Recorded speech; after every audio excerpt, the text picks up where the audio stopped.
मैं 10 साल से शाकाहारी हूँ और मैंने कोई मीट बांस नहीं छुआ है जिसे दूसरे एक ही बार में काट सकते हैं। मुझे 3 बार काटना पड़ता है। जब मुझे सबके सामने जानबूझकर चोट पहुंचाई जाती है तो मैं बस दांत पीसता हूँ और कुछ नहीं कहता, जवाब देने की हिम्मत नहीं करता। मेरी माँ मुझे कमजोर और डरपोक समझती है, इसलिए वह मुझे मारती और डांटती है ताकि मेरा लड़ने का जोश जगा सके, लेकिन इसका कभी कोई असर नहीं हुआ। फिर एक दिन मैंने अचानक टॉप 10 वांटेड क्रिमिनल्स में से एक को हाथ से मार डाला, जिससे जैक का ध्यान मेरी तरफ गया। उस दिन से मेयर और शहर के लोग मुझे हीरो मानते थे, लेकिन डिटेक्टिव जैक को इस केस पर शक था। उसे यकीन नहीं था कि मैं, एक किसान, सिर्फ हाथ से मार्शल आर्ट वाले एक अनुभवी चोर को मार सकता हूँ। इसीलिए उसने आसपास पूछना और मौके की जांच करना शुरू कर दिया। उसे हैरानी हुई जब उसे पता चला कि मैं वहां का नहीं था और शायद मैं अपनी पहचान छिपाने वाला एक वांटेड क्रिमिनल था। इस शक के साथ जैक मेरे पास्ट के बारे में पूछने के लिए मेरी पत्नी के पास गया। अजनबी के पूछने पर मेरी पत्नी ने बस गोलमोल बताया कि हम कैसे मिले। ये देखकर कि उसे कोई काम की जानकारी नहीं मिल रही, जैक ने मेरे घर पर रुकने का फैसला किया।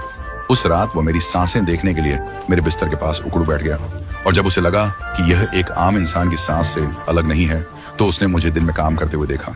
लेकिन जितना ज्यादा मैं एक आम इंसान की तरह बर्ताव करता गया, जैक को उतना ही शक होने लगा।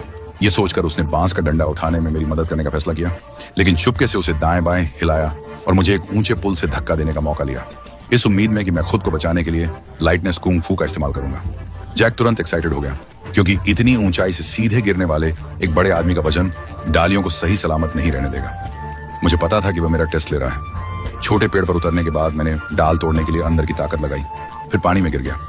बांस काटते समय दूसरे लोग एक ही बार में काट देते थे, लेकिन मैंने जानबूझकर बांस के टूटने से पहले कई बार काटा।